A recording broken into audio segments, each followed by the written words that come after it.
My name is Patrick McGinnis, and I'm the guy who invented the term FOMO. That's short for fear of missing out.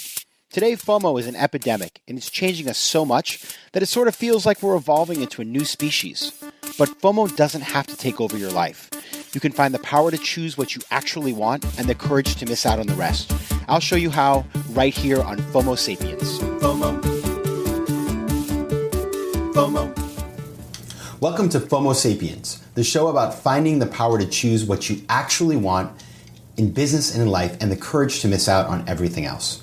I'm your host, Patrick McGinnis, also known as the creator of the term FOMO, and I'm coming at you from AW360 Studios here in the global capital of FOMO, New York City. Fewer industries change more quickly than fashion. Today's hot brand can be completely passé tomorrow, and new styles can come out of nowhere and drive millions or even $1 billion of commerce. But at a time when traditional retailers are struggling, creating a breakout brand that can cut through the noise and succeed in a changing retail environment isn't easy. Today we're going to be talking about fashion, specifically how trends are spotted, translated from the streets to the shelf, and then marketed in a world of social media and influencers who want to use FOMO to get you online or in stores to buy that hot new look. And my guest today knows all about how that is done. He is the creator of a cult brand that is the talk of fashionistas from New York and London to Tokyo, Paris, and beyond. Jack Carlson is the founder of Rowing Blazers, a brand that can be seen prepping up everybody from Macklemore and Will Ferrell to the Winklevoss twins and even yours truly. He is a 3-time member of the U.S. national rowing team and a World Championships bronze medalist. He has also won the Henley Royal Regatta and the Head of the Charles Regatta. Jack, I should call him Dr. Jack, earned his PhD in archaeology at Oxford, where he was a Clarendon Scholar and has his undergrad from Georgetown's School of Foreign Service, which is where I studied, and it's how I met him. And his research and interests include, listen to this one, visual trappings of status, belonging, and power, heraldry and vexillology, Roman and Chinese archaeology, menswear, and Neapolitan pizza. He is the author of the acclaimed book, Rowing Blazers, which I have in my house and you should have in yours, and is also, of course, the author of many academic and popular articles. So, Jack, welcome to FOMO Sapiens. Thank you for that intro. That was wild. Well, it's, first of all, I learned things about myself. Vexillology is not a term that I throw out every day. What is vexillology? It's the study of flags. Okay. I would go with flagology, but... It's a little Latin in there. Okay, so you just gave me FOMO because I think about how I'm spending my time, and I think, okay, I should be studying flags, heraldry, and Neapolitan pizza, but what is giving you FOMO right now? A lot of things. Since launching the brand Rowing Blazers about 14, 15 months ago, it has taken over my life pretty much. I kind of had this romantic vision when I was training on the U.S. team and I was getting ready to launch this brand. I was sort of prepping and I would come up to New York once a week and meet with factories and look at samples and so on. I kind of had this romantic vision that, okay, I'll start this brand and I'll write a couple books on the side and maybe I'll still have time for a little bit of archaeology mixed in there. And it has just been flat out. It has been nonstop. And, I think that's sort of what it takes. But certainly I have FOMO about all of the things I'd like to be writing, turning my PhD into a book. A lot of sort of academic and writing kind of things give me FOMO every day, and I try to sometimes carve out a little time for those things, and my plans just get foiled every time.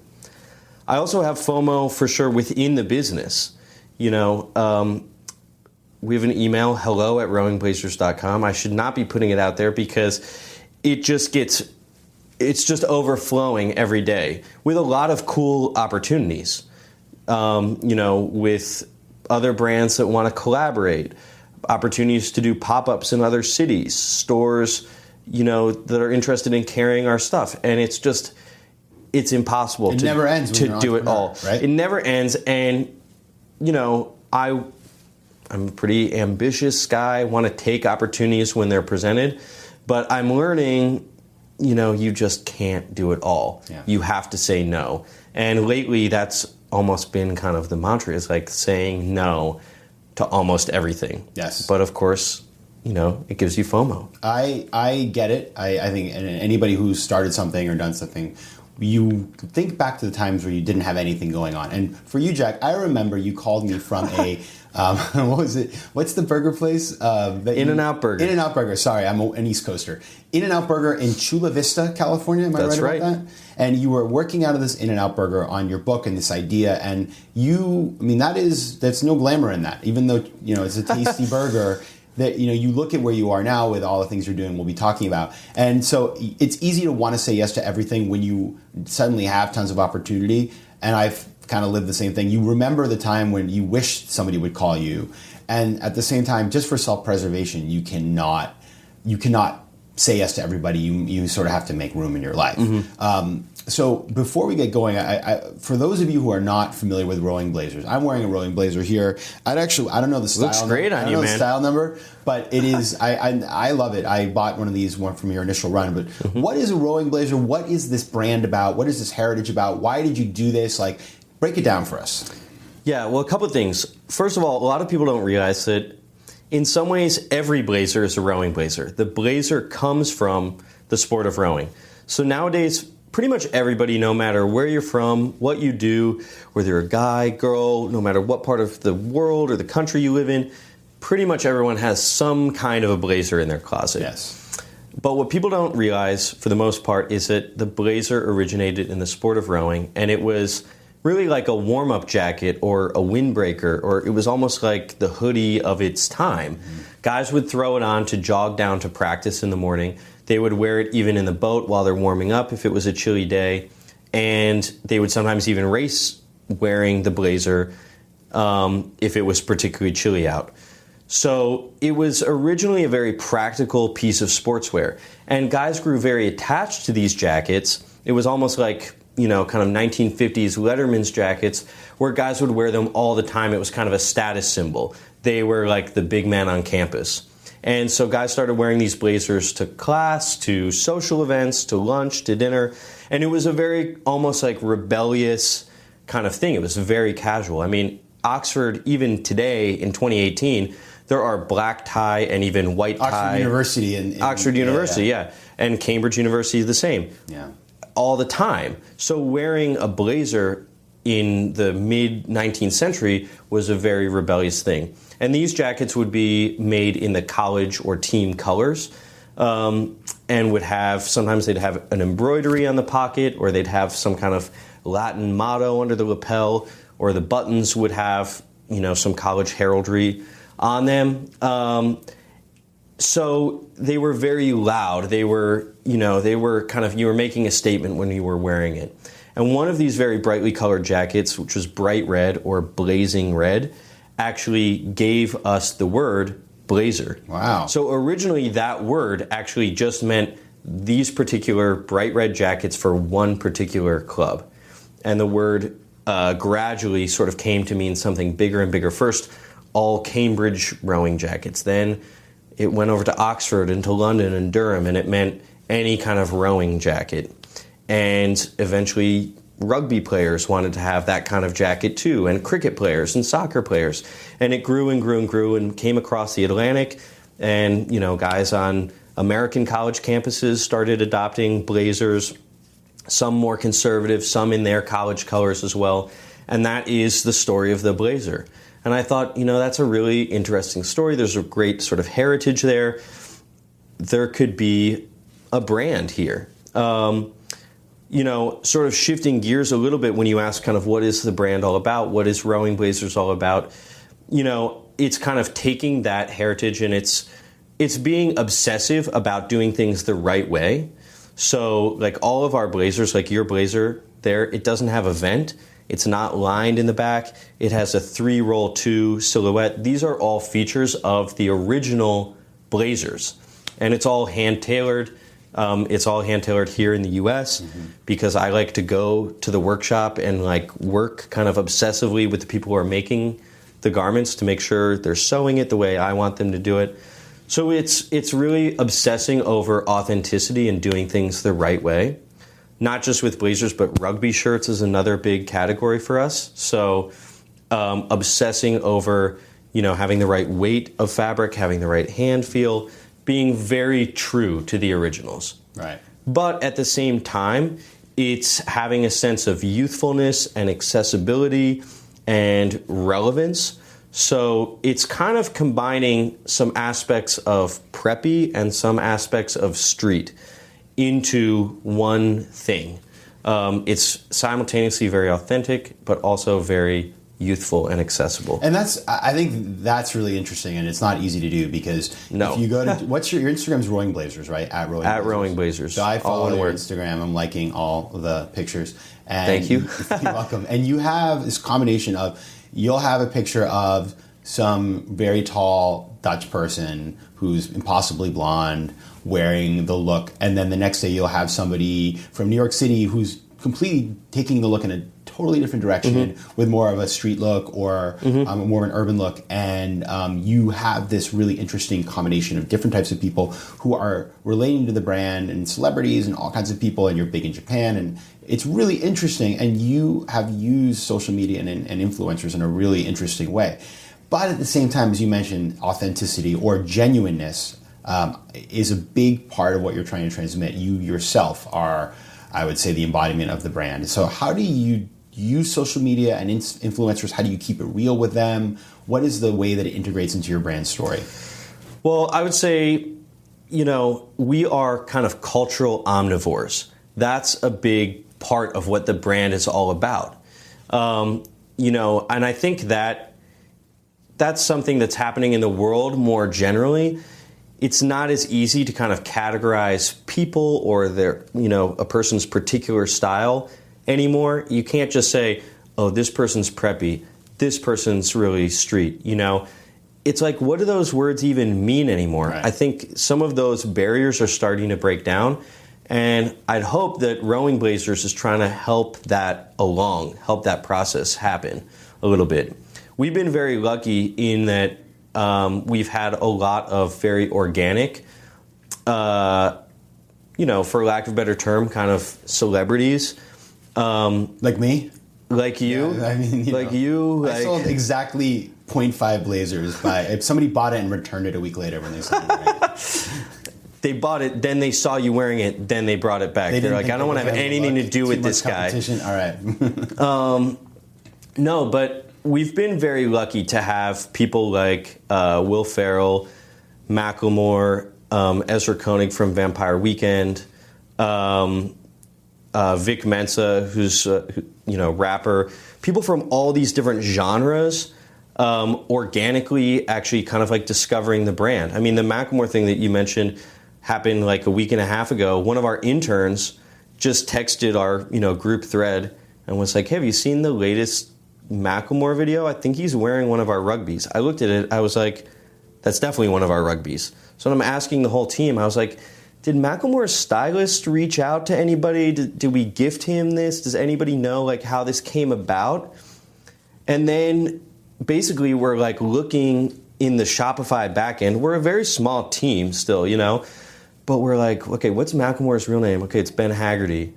And we're like, no one's thinking when they see an order from Ben Haggerty in Seattle, Washington, no one's, immediately like, oh yeah, that's Macklemore. Which we should, but we're like, oh yeah, Ben Haggerty, Seattle, Washington. He's been a customer, like multiple orders for the past several months. Just totally organic, paid full price. No one pinged him, whatever, like totally organic. So for us, that's like the best thing is when these sort of like influencer, celebrity, tastemaker, whatever you want to call it, things happen totally organically. And by the way, I mean, we're huge fans of Macklemore. We're huge fans of like Vampire Weekend, Vic Mensa.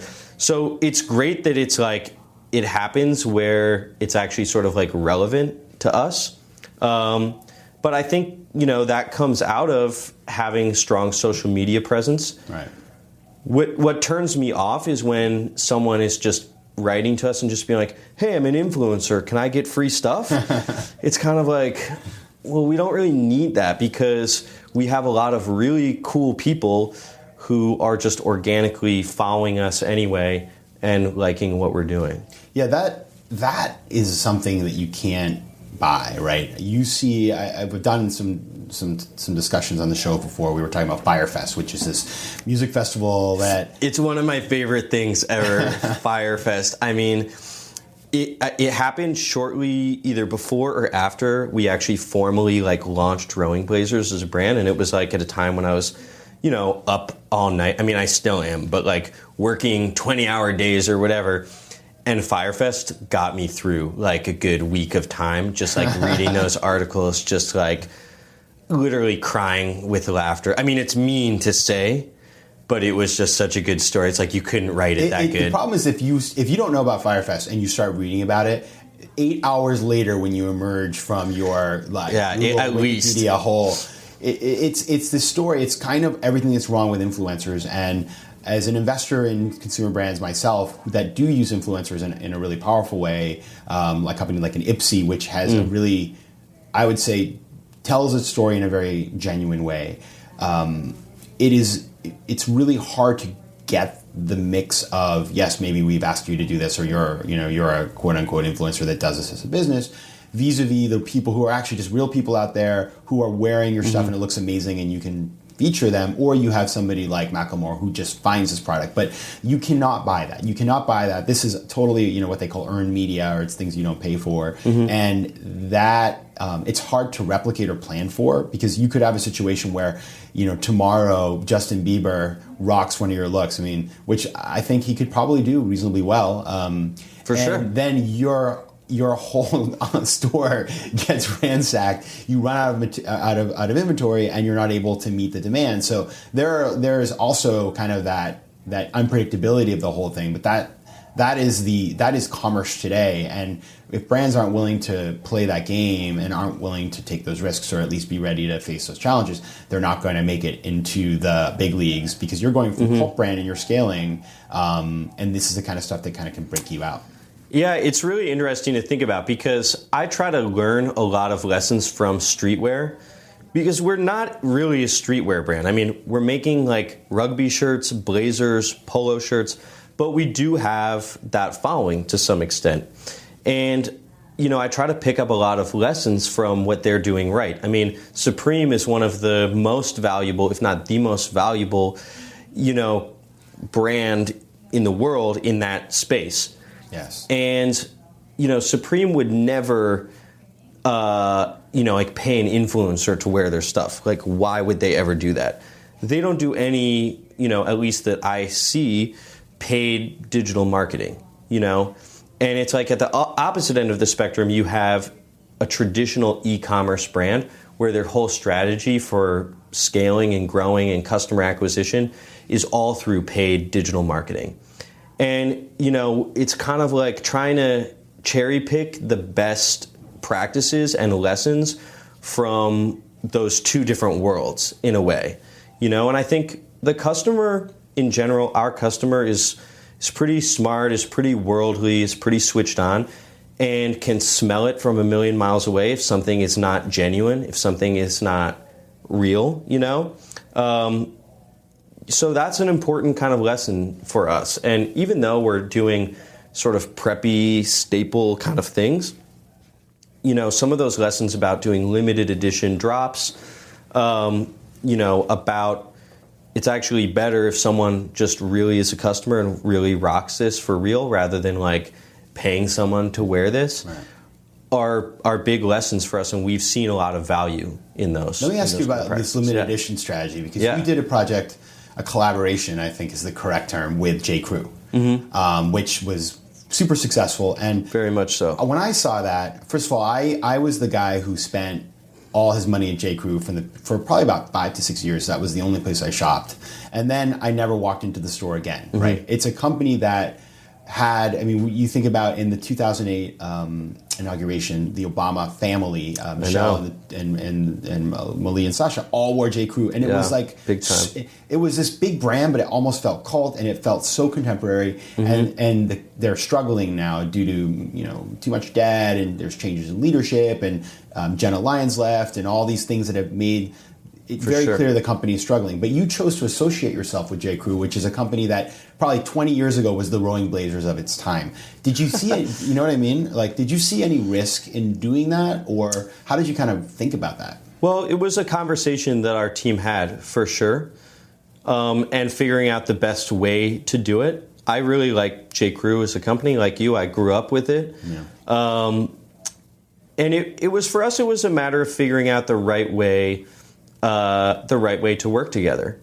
And, you know, one of the big things from the beginning, from our side, that was important was having it be limited edition.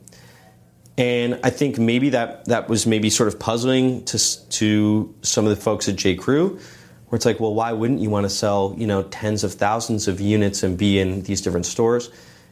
And you know, for us as a brand, is actually more important to have it be really cool, to have it be limited, and that's, in a way, sort of what I think we brought to the table with that collaboration. So the collaboration was 3 styles of rugby shirts.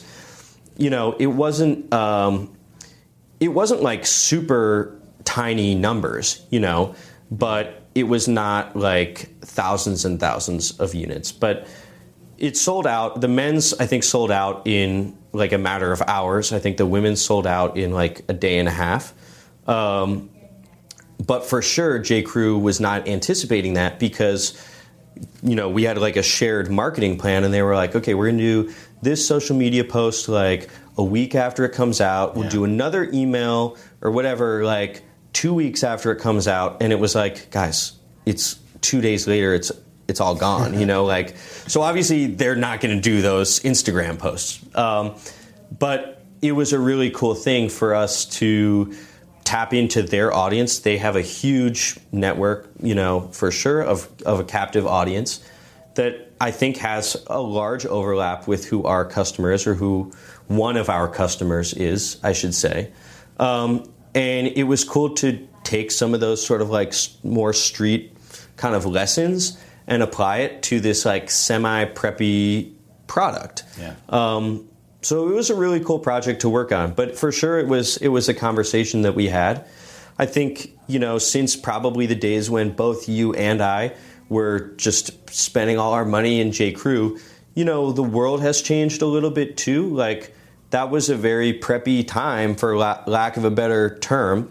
And I think, you know, the connotations of like what's preppy have kind of changed. Yes. Now people, the first thing they think of is Vineyard Vines, which is like totally not what we're about at Rowing Blazers. It's not exactly really what preppy meant back in the days of like J. Crew, the glory days of J. Crew and rugby, Ralph Lauren, and that kind of thing. And I think nowadays too, it's like, okay, someone might wear like a really sort of preppy looking like polo shirt or rugby shirt, but they might have like some sick sneakers, and they might have like a Supreme lighter in their pocket or something like that. People are mixing and matching these things in a way that just was not really happening in like, you know, 05 to 09 or whatever. So that's part of what we're trying to tap into as well. It's interesting too, because I just think about my own consumption. I used to be the person who would buy almost like disposable clothing. And with change in times, and I think environmentalism and just getting sick of having so much stuff, I would rather spend, you know, more money on a rowing blazer that I'm going to have for 20 years and will always be a classic than to go out and buy a bunch of stuff I'm going to throw away. But we love you, J. Crew, and we do. Yeah, we do. And I want to see J. Crew succeed. So I'm glad that Rowing Blazers lent some of its cool to the brand. Hey, they lent us some of their cool too. Definitely. So it was great. And I think you're absolutely right too about like, you know, just, you know, disposable clothing, fast fashion. I think the consumer cares a lot more than ever today about kind of like the story behind what they're wearing. And part of that is like where it's made, how it's made.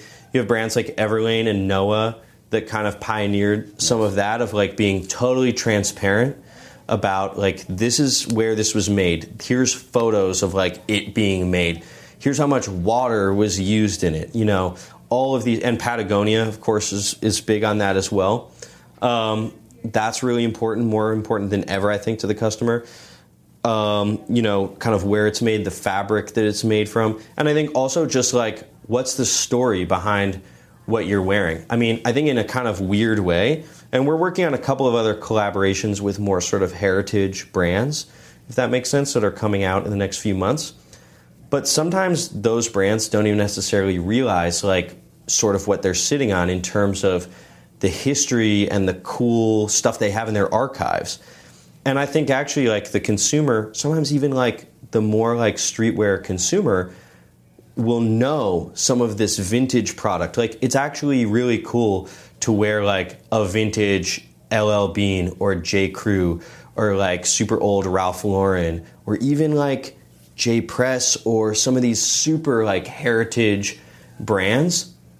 They have a lot of cool vintage stuff or cool stuff in their archives that like if you know, you know. Yeah. And I think people care more about that than ever. There's a story, there's some meaning behind what they're wearing. And the thing is I heard the other day on Monocle, which is my favorite podcast, that Burberry 20 years ago was called Burberry's, and then they cut the S, tuned into this iconic watch that they've been using, which I think is a bit tired now, but they were able to reinvent themselves.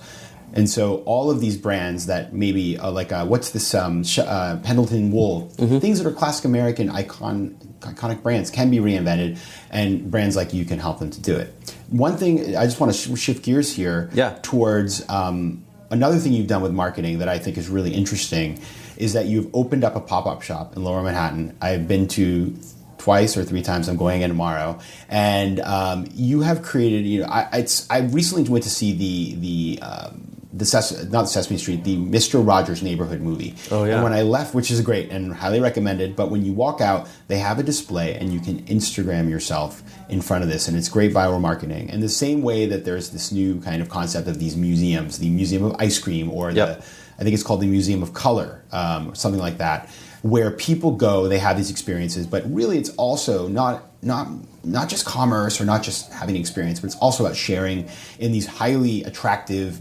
settings where you can take cool pictures and share. And your store does that really well. So how did you, I assume this was all conscious and you thought about this, but how does the store fit into the story? Did you have this idea in mind of creating this place where people could post iconic images of your product and of themselves? Well, it started, we did a little experiment basically, which we did a pop-up on Rivington Street in October. It was supposed to be 1 week long, and then the people who had the space after us dropped out, so it ended up being 12 days long. And that completely blew our minds. I mean, it way exceeded all of our expectations. I think we opened at 11 a.m. or 10 a.m. on a Wednesday. And it was right next to Morgenstern's ice cream. But I remember when we're like getting ready, putting the final touches on things in the store, the first time we did this pop-up next to Morgenstern's, there was kind of like a little crowd of people outside. And I just assumed they were there for Morgenstern's ice cream. And I was like, wow, it's like people are eating ice cream. In October. People are eating ice cream. It was warm. I mean, but I was like, people are going kind of like early in the day, like 10 a.m. for ice cream, you know? And then when we opened the door, they all came inside and they all knew like exactly what they wanted. And it was like kind of a line, you know, it wasn't like a line, but it was like 20 people waiting outside the store, waiting to come in. And I was like, we're not like Stussy. I mean, we're selling like rugby shirts and polo shirts, you know?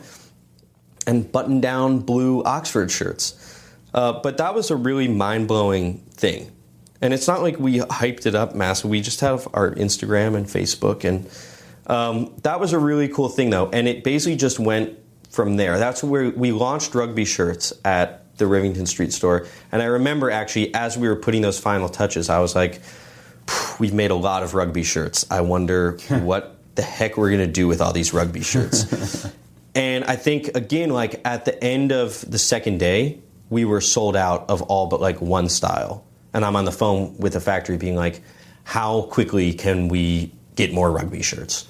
It was a really amazing experience. Our online sales went crazy during that time we had the pop-up open. And I think it's from people going into the store, taking an Instagram, someone on the other side of the world seeing the Instagram, going to our website, and then maybe they buy something.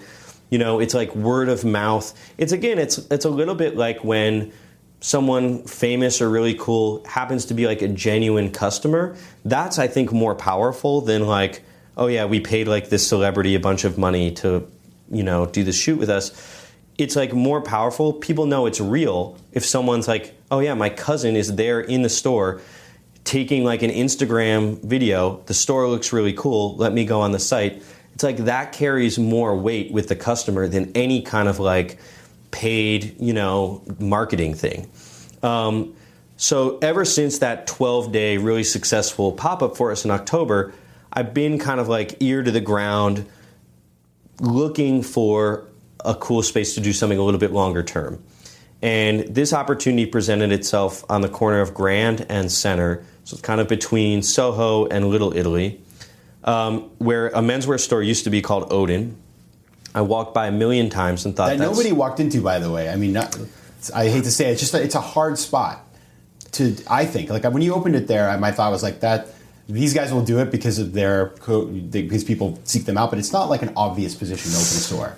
Yeah, I mean, I don't know. It's been really good for us. It's right on the corner, and it's one thing that I really wanted to look for was all glass front. I think one thing when Odin was in there, they had a lot of stuff and shelves like facing outwards in the windows. One thing about Rivington is it was all glass, so it was very tiny. But we would leave one light on at night, and I'd walk by after we were closed, and people would be pressed up against the glass looking inside.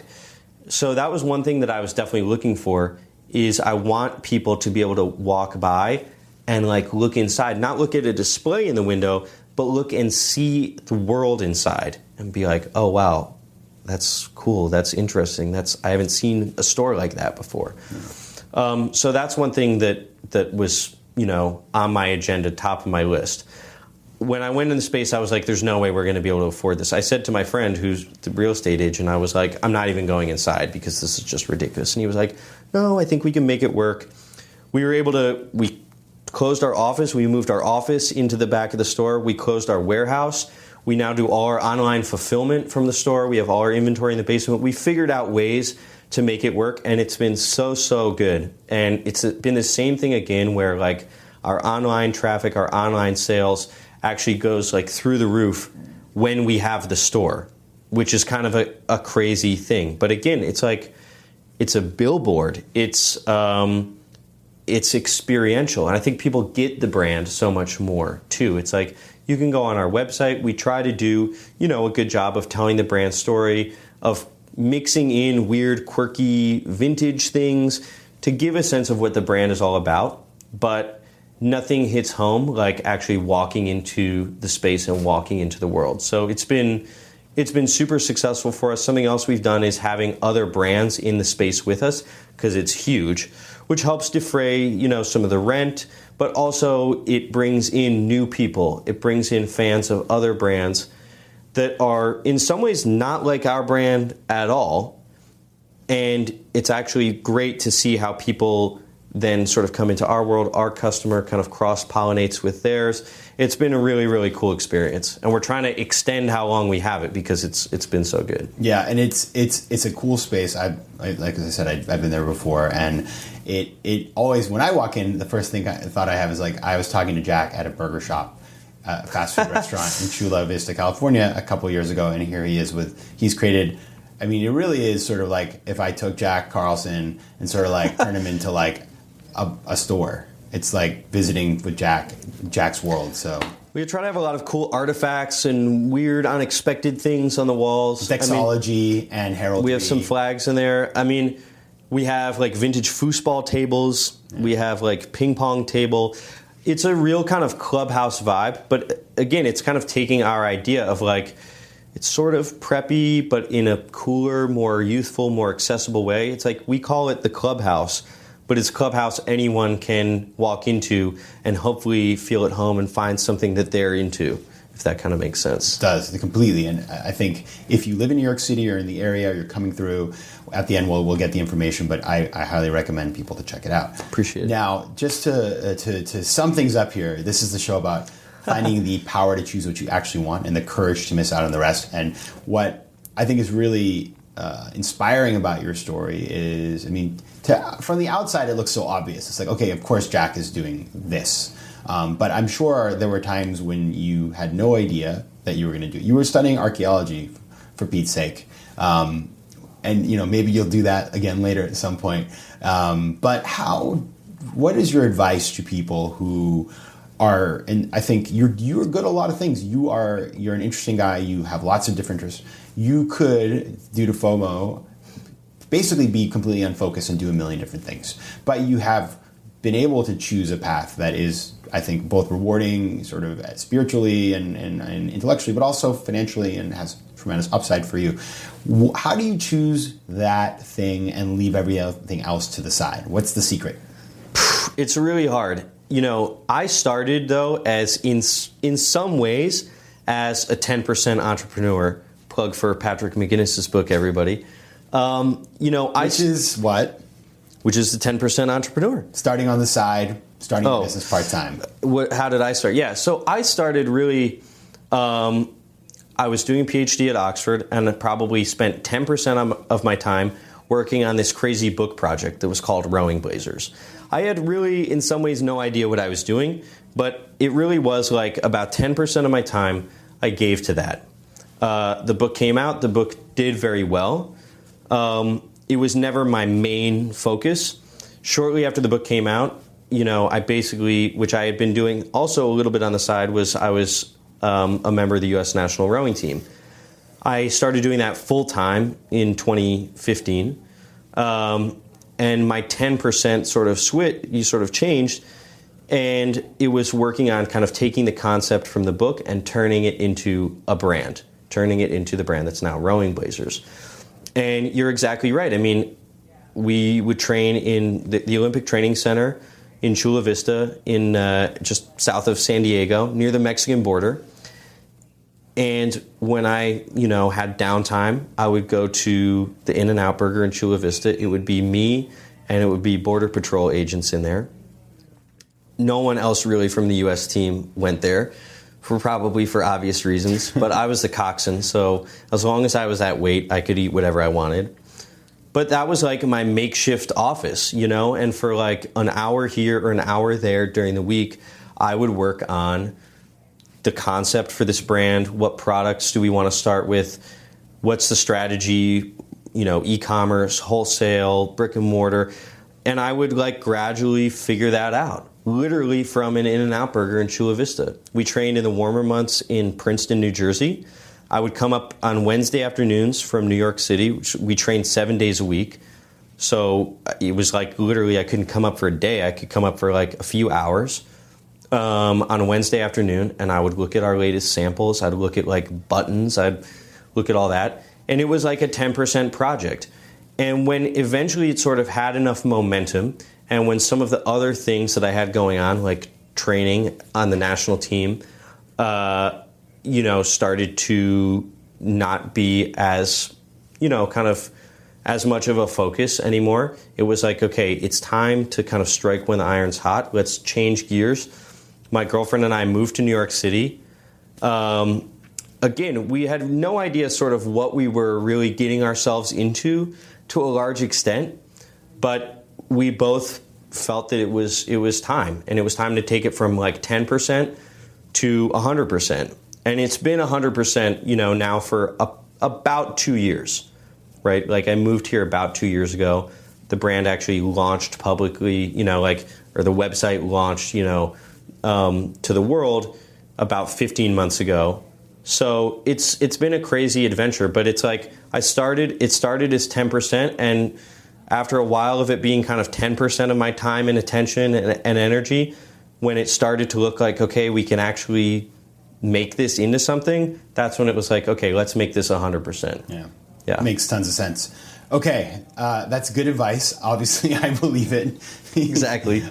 Where can we find out more about you, Rowing Blazers? Where's your store? Give us all the coordinates that we need for you. Yeah, our site is rowingblazers.com. Our physical store here in New York City is 161 Grand Street. That's the corner of Grand and Center between Soho and Nolita and Little Italy. Our Instagram is @Rowing Blazers. My Instagram is Jack Carlson. That's easy. Okay. That's easy, yeah. Perfect. I want to thank Jack for being here. I think for me, the takeaway from today's conversation wasn't just about obviously very interesting points on how to market a brand in a genuine way, but also at the end talking about how you can actually live your dreams in a part-time way as a way to figure out if something works. I call that 10% entrepreneurship. Some people call it a side hustle. But, Jack would call it Rolling Blazers today. This is a company that he started on the side from an In-N-Out burger and turned into a book and now a thriving, really cool cult brand that is scaling every day. And so if you do have a dream that's entrepreneurial, rather than jumping in full time and making it an all or nothing proposition, consider starting on the side as a 10% entrepreneur. And over time, you'll be amazed that the pieces will all come together, and if the business plan makes sense, you can actually turn it into something real. And with that, it's time to wrap up another edition of FOMO Sapiens. I'm Patrick McGinnis, coming at you from AW360 Studios in Times Square. You can find out more about me at patrickmcginnis.com. You can find this podcast on every place you can find podcasts, but especially on iTunes. I'd be so appreciative if you would subscribe, give me a rating, 5 stars if you've enjoyed the show, and a review. And you can also find the 10% Entrepreneur at good booksellers everywhere. So from New York City, until next time, take care of yourselves.